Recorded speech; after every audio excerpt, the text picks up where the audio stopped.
Welcome to the Open Door podcast. My name is Patrick. And my name is Anthony. In this episode, we talk with Dan. He studied composition at the Royal Welsh College of Music and Drama and is currently teaching English in Osaka. He's of British-Japanese heritage, and we discuss with him what it feels like to live in Japan compared to the UK. And we also discuss the value of a university degree. As usual, timestamps are in the description, but without further delay, this is Dan.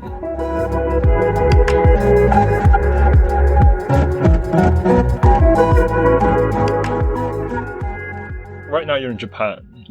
What made you make that move? The first time I came to Japan, as an adult, was because the music college that me and Anthony went to probably still have an exchange program. What do you call it? Like a connection between the music college here in Osaka and the college that we went to. And lots of people from Osaka came to the UK, but barely anybody from the UK went to Osaka. And I think, having that lopsided relationship wasn't very good. And so the principal of our college basically emailed me saying, Dan, please go to Japan just to balance the numbers out. And I couldn't say no. So I ended up coming here and I studied for 4 months, and I just thought it was amazing. And it was really exciting. And after the 4 months, I went back to the UK and I hated it, and it was cold and miserable, and the food was really bad, and the trains weren't on time. And I thought, you know what, I'm going to come back. So I ended up coming back, and I got an English teaching job because that's the easiest way to get in. So the Royal Welsh College, the music college you attended, do you have an inkling of why they asked you in particular? Oh, I know why they asked me, because you have to speak Japanese at this college.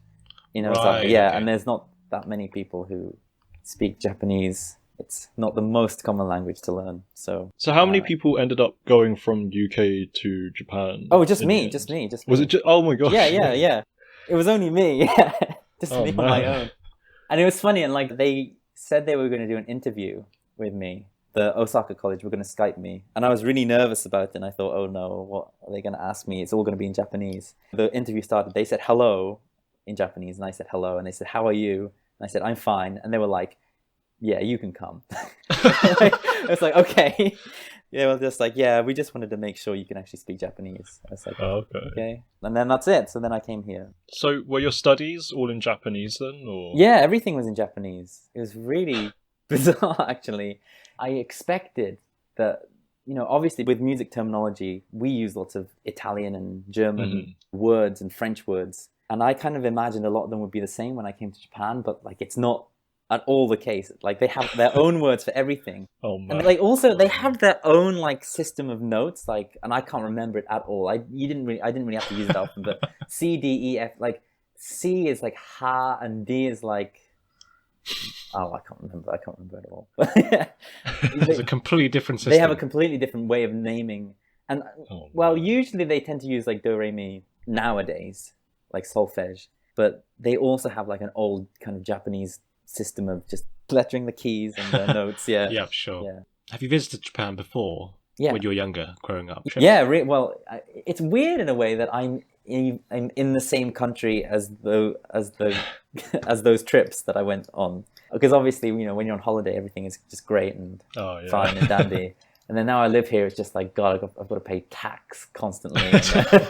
I've got to take out the bins, and everything's it's great. It's a really amazing place, and I was always worried that if I came here and I lived here, I would not like it as much.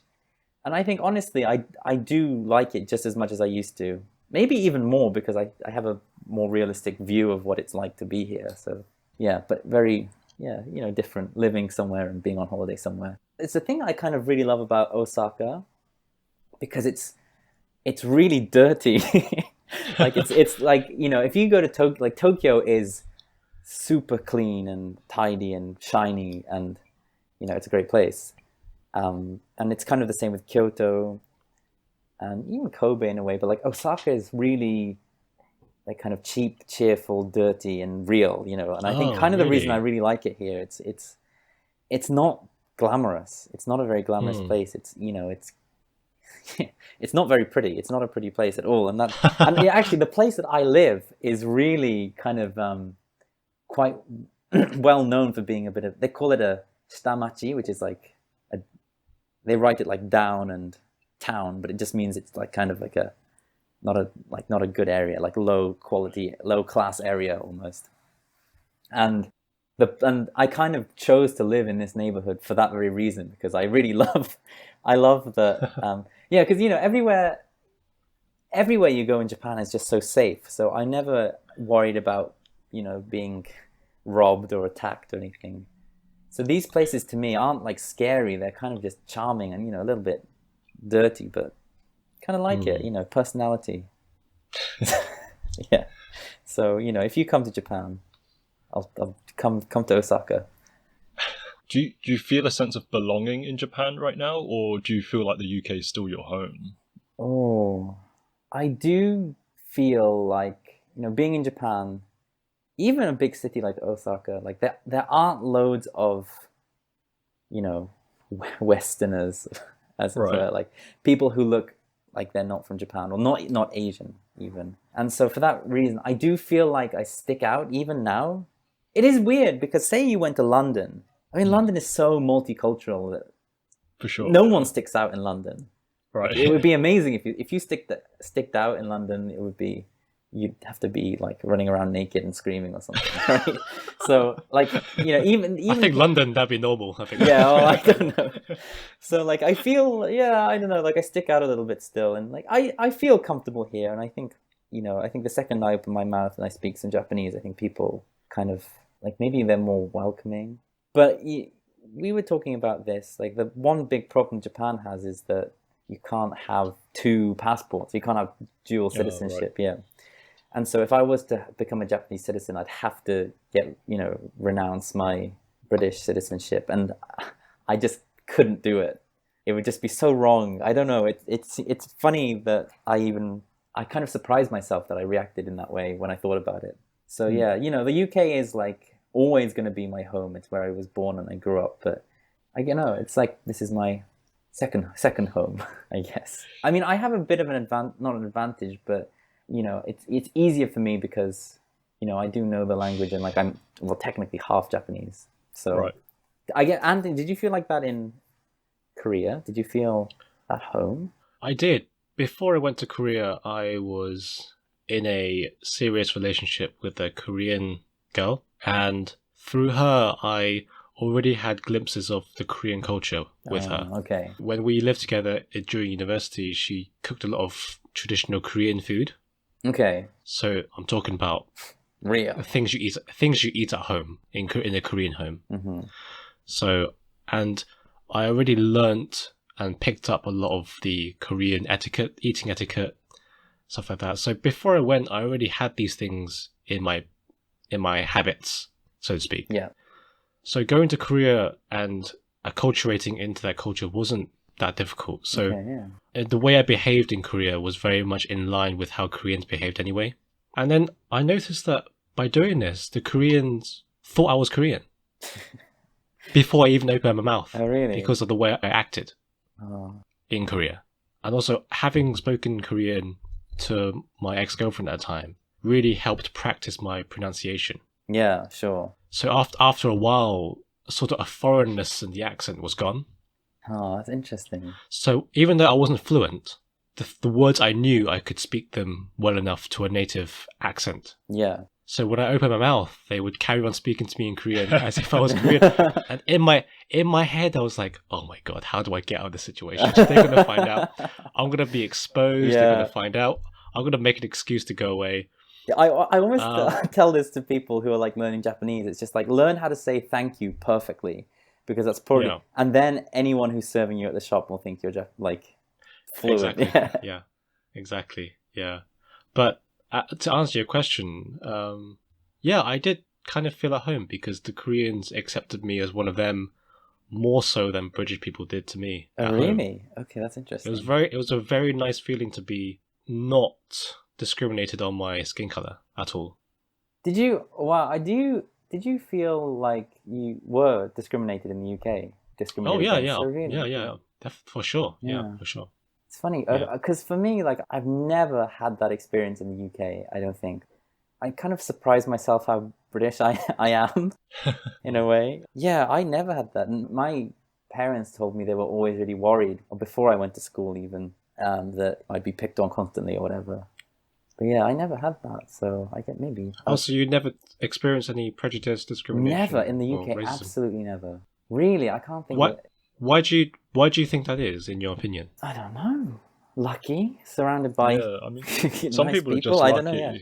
Maybe I don't know if it was because I was in the countryside, and me being like half Japanese, especially when I was at school, it was never something that bad. It was always like an interesting point about me. And to me, actually, it always helped me make friends because kids don't really have any filter. So like you'd meet, people that you don't know, and they'd be like, "Where are you from?" And I'd say, "My mum's Japanese." And then, the second you say something like that, everyone's like, "Oh, wow, like Japan, like, do you like PlayStation and stuff? And like, do you have a Digivice or whatever?" I don't know, all that kind of stuff that was popular. Right. So yeah, I think I made friends that way rather than indiscriminate. Yeah, I don't know. I've never. I think you were one of the lucky ones. That's pretty. Perhaps. That's pretty nice. Yeah, that's pretty nice. Yeah, maybe it is just my hometown was a very nice place. Perhaps. It's funny that you said that, Anthony, because I never had that. Just lucky, I guess.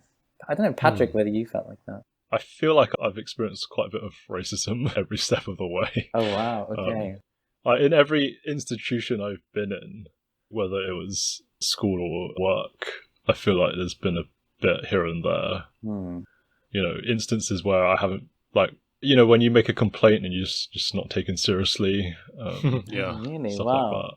But you did actually say, though, now that you're in Japan, you feel a lot more British. Yeah. Like, it's kind of highlighted to you. Is that just because Japanese people made assumptions about you? Well, I think it's more because I assumed before I came to Japan that I was a certain percent Japanese. I always thought maybe I'm like 25% Japanese. Because I think I've always been quite organized and like I always arrive on time. I didn't arrive to this meeting on time. well, more or less so. I was 5 minutes late. But, kind of trivial things like that. I thought like, wow, maybe I'm kind of Japanese.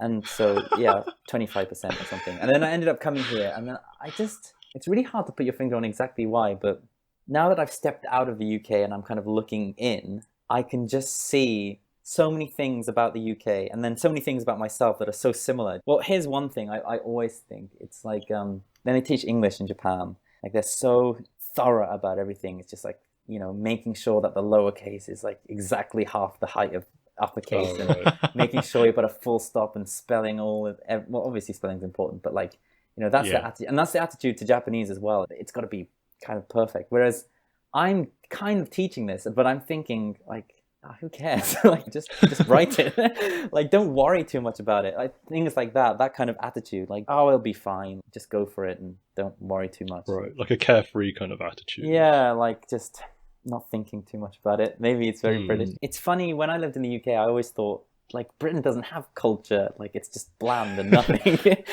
And now that I live here, I almost think like it's really hard to put your finger on what makes people British or what even British culture is because like I think Britain doesn't have a lot of these stereotypical things either. For example, Japan, everybody eats sushi and drinks green tea and is like works very hard. It's like and there is some truth to it a little bit, people being organized and stuff. But I feel like the UK doesn't have what is it? Everyone drinks tea and I don't know, fish and chips. Fish and chips, but like the stereotype I got from Korea was that everyone in the UK drank alcohol too much. Really? I mean, it's funny because Japanese people say Koreans drink too much alcohol, I think. I was like, I know. I was like, Koreans, what are you talking about? Yeah. It's like, and Japanese people can't talk either because Japanese people drink so much too. Yeah, it's like maybe it's just a universal around the world. Well, not everywhere, but most places. Just everybody drinks too much. Patrick and myself, we identify as British-born Chinese. How do you see your identity? Honestly, like I think I'm British, full stop, almost. Like, okay. So you wouldn't put the Japanese in your identity? I mean, if you'd asked me this question when I lived in the UK, I'd say I think I'm mixed, right? Now that you ask, being here just has highlighted all the things to me that make me so British. I'm like British. Almost like British, but with like very deep understanding of like Japan and Japanese culture. I don't know. I do feel a little bit like I'm not inside this culture in a way. So not enough to justify putting Japanese into your Yeah. identity. It's funny. I think it's because I am here now that I'm saying that. Yeah, I guess it's all relative, isn't it? It is relative, it's kind of yeah. weird now that you're in Japan, you feel somewhat less Japanese. Yeah, right? yeah. I think I've surprised myself almost in a way. Of course, like the Japanese part of my identity is very important and it's very much there. Well, here's another example. I always find when I speak Japanese all day and then I'll speak English and then I'll realize that, oh, I feel like I've spent the whole day kind of acting and pretending a little bit, you know, like kind of not my personality. To me, when I speak English is more true of myself. Okay. And but maybe for that reason, maybe. Wow, that's such a hard question. Yeah, a lot of factors go into a lot of things identity. go into it. I'm so grateful that I have this like extra cultural knowledge.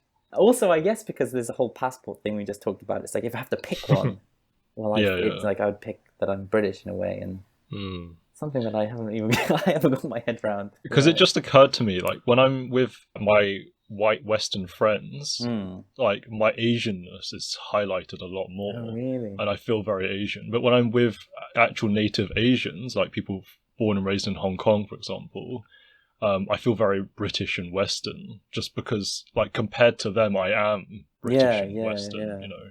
Yeah. I think... And also with people like yourself, Patrick, I feel quite normal. Right. Because I'm actually with someone who's gone through the exact same thing. Right, almost identical. Yeah. So I think with other BBCs, you feel relatively normal.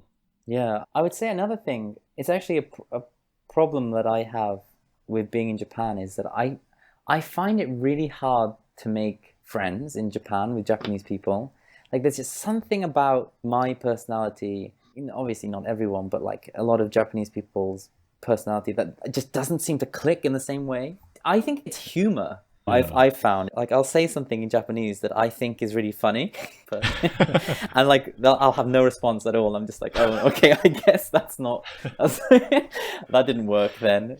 Is it because you thought the joke in English and you translated it in Japanese? Not even that. Like it's funny. Like I really like this kind of old man Japanese humor. So there's like old man Japanese humor, which is not like young people's Japanese humor, and it's really kind of out of date and like old.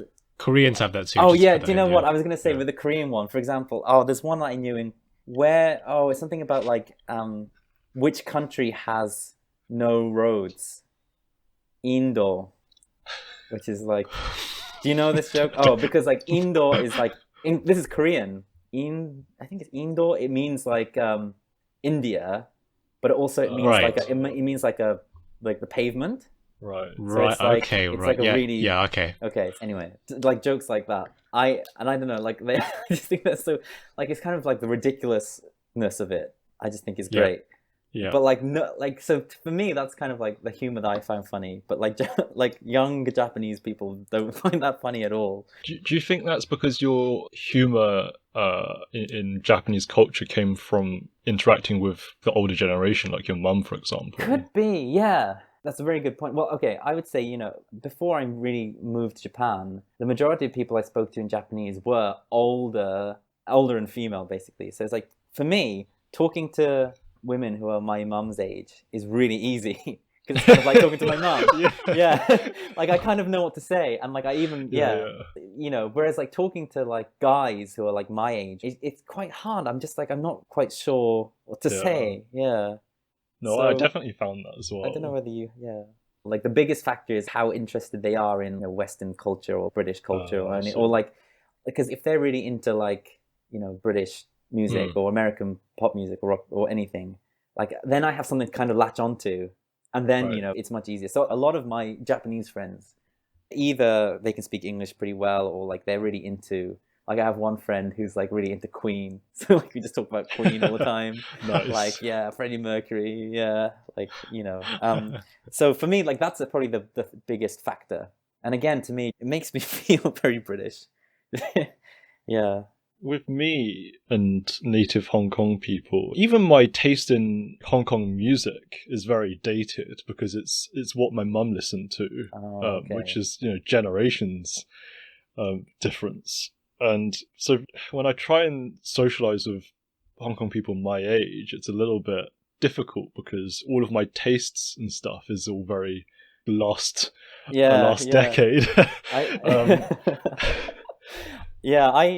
I had that too. Well, actually, I'm glad because I realized like the first year that I was in Japan, I find it really hard to know anything about who's popular, what music is popular. Right. Yeah. Now that I've been here just over 2 years, like I have a bit of context, so I know what was popular 2 years ago now, and I know kind of what was popular last year, and so I'm getting better at it, but it's still kind of tough because all my cultural references are very British.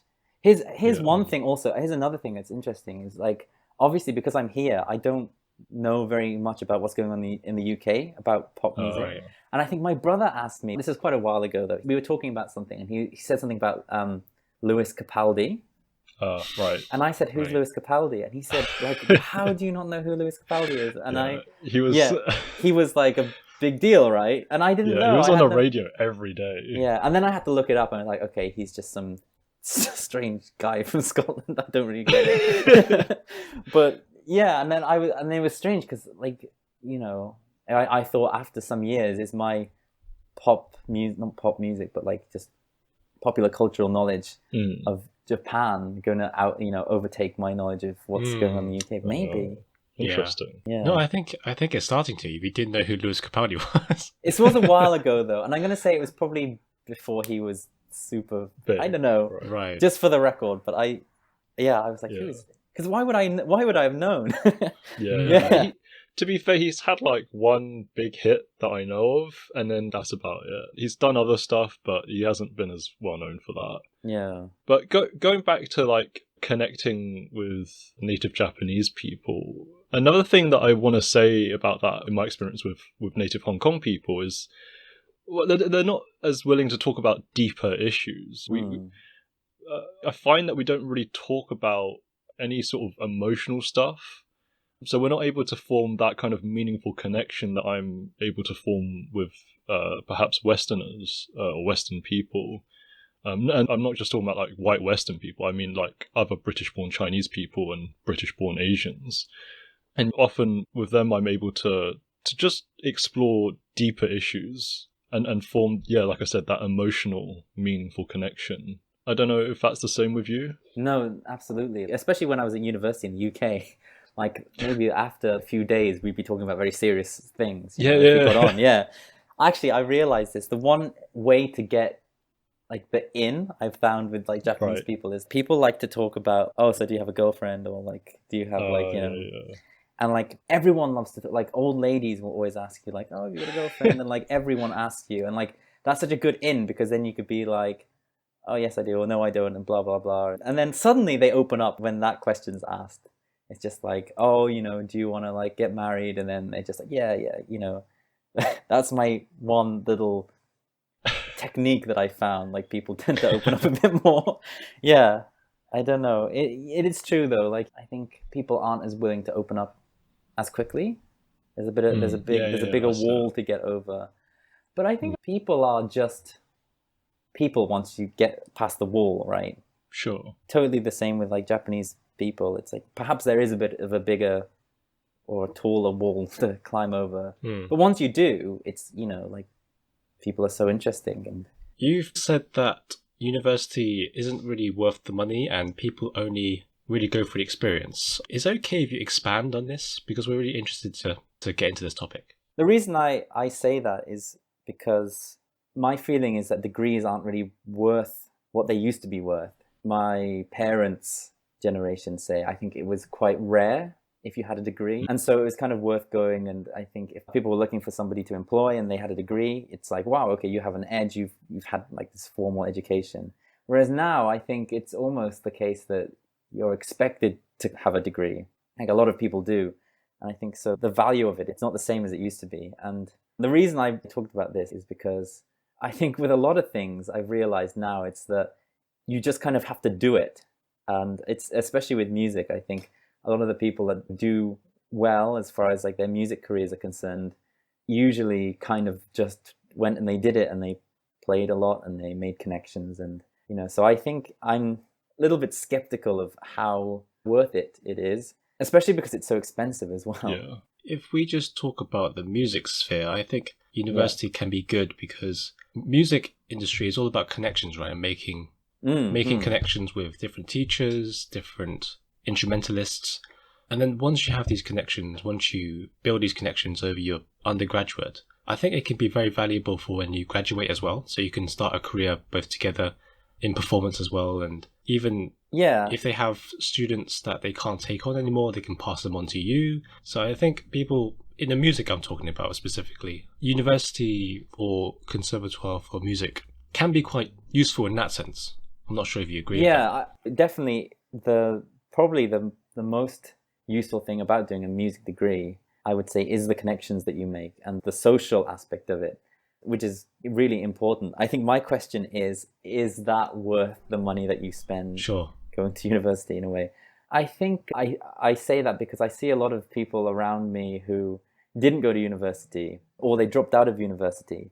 But now a lot of those people are doing quite well because they just went out and they did things. Yeah, they got like a head start almost. They just kind of did it. But I think another problem that I have is that I certainly felt like I was expected to go to university. And it's a huge decision in a way because it's a lot of money and it's a lot of time. And you have to make this decision when you're quite young. And some people, when they're 18 years old, they know what they want to do. But I certainly was not someone like that. And so I think I just wish I had more time to make that decision. I remember someone telling me that when you go to university, it might take a bit longer to get onto your path. Like if people start their career earlier and don't go to university versus the people that do go to university and start their career a bit later, usually their trajectories tend to meet up at some point. So like people that didn't go to university might reach a certain salary before, but people who did go to university might reach it a bit faster. But obviously that like highly depends on what kind of career you go into. When I studied music, just as an extracurricular sort of thing, I did piano. I didn't really meet anyone from the music area. All I did was go to my piano teacher's house and practice, and maybe I'd meet some people at like performances and stuff, but I never actually made any friends outside of that in the music area. But like you said, is it worth like £9,000 a year to go and make friends in the music industry? Well, I would say that I think perhaps my main problem is the feeling that you have to pick so early on in your life, because honestly, I think a lot of people kind of go to university and they do a subject because, well, that gives you 4 years to think about what you really want to do.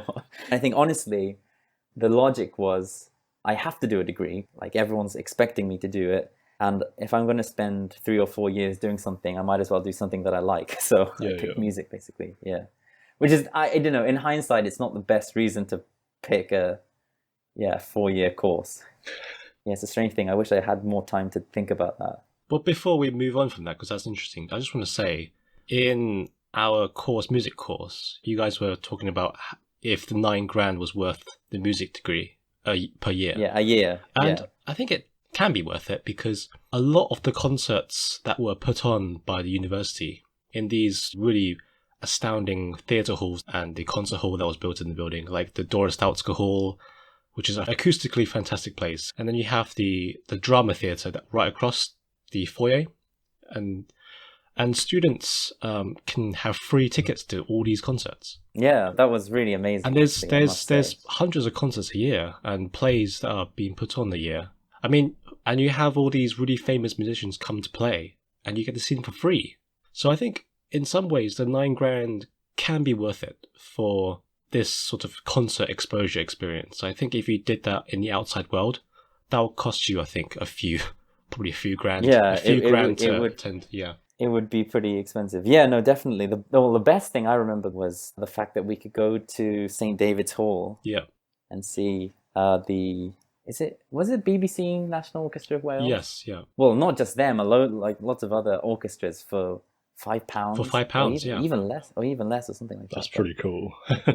Yeah, no, that was really awesome. That was probably the best thing, I think. Obviously, you know, the free things in the college were also amazing, but yeah, just to be able to, yeah, just to see an orchestra. It's funny actually. Yeah, it's something that I've missed. I haven't done for ages, and it's quite an amazing experience. Yeah, I'm definitely not taking that away from the you know, the university experience. I'm not talking exactly about money and whether, so £9,000, and if a concert would usually have been this much money, how many concerts would I have to go on to? It's not really about that. I mean, of course, that's part of the benefit of being a music student. But I think I've always been very interested in pop music more than classical music in a way. And the pop music world is more practical in the sense that people just put the gigs on, go at the gigs, you know, record things, and they put it out. That's kind of what makes you a good musician. I get what you mean, that back like maybe a generation ago, having a degree was actually something that was quite special. And maybe the value of a degree has sort of been watered down slightly by lots of degrees that perhaps don't necessarily need to be degrees, you know. In my opinion, I think it's hard to go into a scientific industry without having a scientific degree. So in that respect, I think degrees are still very much quite useful. With music, sometimes a person can be naturally talented, right? You often hear on the news about these like 5-year-olds that can play ridiculously difficult pieces. But no one naturally understands the way chemical reactions work, for example, or how to operate analytical instruments. So I think for science, it's slightly different. You know, that degrees are definitely necessary and further training and stuff like that. Yeah, absolutely. I think the training thing is, of course, important. I think the point is about, you know, university. It is the path that a lot of people go down, but it's not necessarily the only path. No, for sure. And you know, if even, you know, science and, you know, math, what would you say, like, you know, degrees like scientific degrees that are not so arts based. There are other ways to do it. For example, apprenticeships or taking certain courses and things like that. You know, I kind of think for some people that's a better road to go down. Yeah. Sorry, coming back to this conversation. Yeah, sure. I think for me, the problem is the pressure to go. Yeah. Like, I think if I had a kid, oh God, imagine, that'd be terrible. But if I had a kid, I would, you know, I think I'd tell them, like, you know, you don't have to go to university. A lot of people do, but you don't have to. Like, there's other things that you can do. And I almost kind of wish we lived in a world where we had some time between graduating high school or, you know, leaving a sixth form in the UK and going to university, because I think, you know, a lot of people don't really know what they want to do. And I think it might even be worth spending some time out of education trying to, you know, experience some things, and perhaps that will lead to a better informed decision. Do you mean like take a gap year?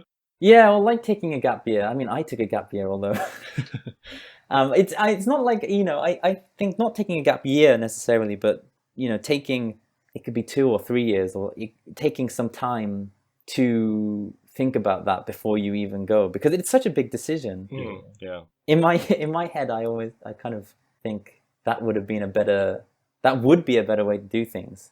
Because another thing as well, I was talking to someone about this recently, about how it appears that around me, especially the people around me, a lot of people are leaving, you know, things like getting married or like having kids later than they used to, and for that reason, perhaps it's not so pressing to go to university as early as, say, you know, 18 years old. I don't know. That's something I was talking about with somebody else, but it could be something. Yeah, like I think would be nice. It should be more common for people to take some time to really just consider what they want to do before they. Yeah, well. Personally, for me, I almost went into mechanical engineering just because that's what made sense from my A-level choices. I did further maths, physics, and chemistry, and then a few other subjects, but yeah, it was all pointing towards mechanical engineering, and I definitely didn't want to do that looking back. So I'm glad that I last minute realized that I wanted to do something chemistry related. I also didn't want to do something that was a pure subject, like just pure chemistry. So I chose forensic science in the end, which is like an applied form of chemistry. But And I'm not even doing forensics now. I've gone into green chemistry, and now my PhD is going to be in materials science and engineering. So I've looped back round. Yeah. Well, that's the thing. It's well, I think that is kind of true. Like there are very few people who really, really know what they want to do when they're 18 years old, and I think that's kind of the fun part of life almost, is that you don't really know. You have vague ideas about what you're interested in and what you like, but then, some people do one thing for some years and realize it was completely wrong, and they do something else. And yeah, I don't know. It's a lot of people just figure out as it goes. Yeah, exactly. A lot of people figure out, and as you get older, you realize certain things. Yeah. And if you could have picked a different subject, looking back, what would you have picked? I recently am trying to learn how to code. Right. So part of me would say like, oh, maybe I should have tried to do something more kind of sciencey. But I don't think that's true. I think the thing about doing something like music is that it also kind of just enriches your life in general. Well, now that I'm trying to teach myself how to code, then maybe I would have done computer science or tried to. But I don't really. There is like a little nugget of regret that I have, I think, just because it's so hard to get a job with music. It's so hard to, practically, like it's really tough. And a lot of people that I know who are musicians, they do it on the side and they have to do something else at the same time. And, and doing music takes money too, like maybe if you're a composer, but even if you're a composer, you need like a piano, and nowadays you need like software to do this, that, and the other. So, I think that the only thing I feel is that, I obviously think it was great for me as a person to go and have that, to learn about music and learn about, because learn about art and culture and things like that. But from like a practical point of view, it's kind of like spend a lot of money for a degree that won't make you any money is like not good business sense. Yeah. That's the only thing, it's a weird way to think. I think I'm only thinking about it now that if you ask me if I would have done something else, I don't think I could have said yes. I would be a totally different person, I think. Yeah, it's music is just so enriching and it's cool. The girls love it if you can play piano. And No, that's still quite relevant. Other than getting girls, what other skills from music do you use? Like, it's only that. Nothing else. 36 grand for 4 years to get girls. 36 grand. I'm still single. No, God. So you're studying coding by yourself. Where do you see this going? Maybe in a year's time or 2 years' time. My goal. Okay, so my contract at the moment for my job finishes next April, and this is going on record as well, which is terrifying. It's a really kind of super hard goal. I'm kind of really would like to do like web development, kind of just websites really to start with, kind of building websites and stuff like that. So a job kind of related to that. My goal is to find a job like that by April next year, which is a ridiculous goal. But if you shoot for the, I keep forgetting this. If you shoot for the stars, you might hit the moon. Oh, right. Something like I think I've heard that before. Yeah, but I think you've got to set yourself hard goals to kind of push yourself. Yeah. It seems very random and kind of out of the blue, but there is a reason. There's just been many moments in my life where I was just like, God, if only I knew how to like write code. If only I knew how the first thing about programming, then I could do this, I could do that. And I think that happened so many times that I was like, do you know what? I should just do it. Just do it. Just go for it and see what happens. So in our previous chat, you mentioned that you wished your parents had pushed you a little bit more. I don't know if you're comfortable about talking about this. No, yeah, that's fine. Do you want to expand on that a little bit? I would say, well, it's actually a very good thing about my parents, because my parents were always, we were talking before, especially my mum. It's kind of very opposite. My mum is very much the opposite of the kind of strict Asian parent stereotype, and both my parents were always kind of like, do what you want, but it's kind of on your shoulders in a way, and which is really nice in a way. And I think I'm lucky because not a lot of people have that kind of freedom. The only reason I said I wish they pushed me harder is because, coming back to this university topic, it's when I was young, and when I was thinking about going to university, I really didn't, I didn't really think very much about the future. Mhm. I kind of wish that, not necessarily my parents, but like somebody had been a bit more like, you have to, what's your plan almost? Right. I think it was only when I turned about 25, anyone really asked me like, what's your plan? And then I freaked out and I thought, oh God, what is my plan? Like, in that sense, I wish they'd kind of, it's funny, we were saying before how it's like, boo-hoo, you have all these extra activities that you have to do. First world problem. And then here I am saying, boo-hoo, my parents gave me too much freedom. Right. It's like, it's kind of the same. It's like, the grass is always greener. Right. Yeah, but I think with the university thing, it's like, I think before you go to university, like you should have a better idea kind of your trajectory or like your plan, even if, things never go exactly to plan, but to have some kind of idea and not just to go to university because, well, everyone else is doing it and I should too. So in that sense, I kind of, don't push me harder, but I wish they'd kind of told me, think about your future, son. I had quite an opposite experience where people were constantly asking me what my trajectory was. There were, even at school, like I think it was in year 7, I had to write down my 10-year plan. Oh God. And I was like, I can't even remember like what age year 7 is, right? But like I feel like I barely lived 10 years as it was, like consciously. Yeah, exactly. How am exactly. I supposed to know what I'm going to be in 10 years? And yeah, so like I said, like my career choice in forensic science was very last minute. Like I think I can't remember when we applied, but I realized about a month before the deadline, like the UCAS deadline, that I wanted to do forensic science. Yeah. Well, sometimes that's how it works out. Yeah, right. Yeah, exactly. Back then, I didn't think I'd be going into research in solar cells. I didn't, in fact, I didn't think I was going to be doing research at all. I thought I was going to be going into forensic science, right? So, yeah, sometimes it just hits you, and sometimes you make small adjustments along the way. Yeah, sometimes that pressure makes you make the decision. It makes it for you. Yeah, that's true. No, it's yeah, it's interesting. Yeah, so again, like I'm saying, I think maybe it's just a grass is always greener thing. I feel like this has been therapeutic. We're glad to hear that.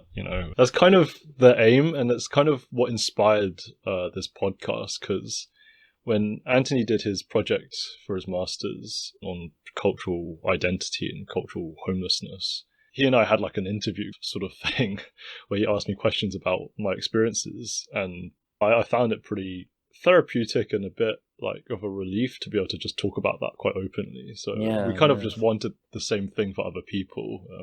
So we're glad you said that. That was the goal. Well, I'm always really like, I'm always surprised myself by the answer that I give to the whole like, what do you identify as? Because like like having all this like Japanese background and stuff, but like you can't really escape the place that you grew up. Have you ever thought about moving back to the UK? I have thought about it a lot. I think about it when I'm sad, not sad, but like annoyed of like my job or something. It's like, God, in the UK, this would never happen. Or probably it would, but I think I have a feeling that eventually I will go back. When that will be, I don't know. But at the moment, I don't feel like I really want to put it bluntly. I still feel like I learn so much being here. There's so much, every day I learn just new random things that I had no idea about. I think I probably will eventually move back, but not yet. Is there any other advice that you're passionate about getting out for maybe people that are thinking of moving to a different country to study? Or, do it. Just go. Whatever. Yeah, well, if you're thinking about going to, I'd say, for anyone really, it's such a valuable experience to step out of your own country and your comfort zone and to see things from a different perspective, and especially to see your own country or like your own way of thinking from an outsider's point of view is a great experience to have. So, I'd say, obviously not now because of coronavirus, but after coronavirus is all done and dusted, go and learn about other cultures and go and see new places and come to Japan because it's really just ambassador for Japan Tourism Board. And I'd also say like learn a language. Well, that goes hand in hand with going to another country. It's like a quote that learning a language is one of the few things that it's worth doing badly, or something like that. Right. So, and I think it's true. Like, I think you don't have to be an advanced speaker to see the benefits of learning another language. Like, even at intermediate level, like, you can get a real good insight into things. And so my advice. Thank you for sharing your story. Yeah, thank you so much.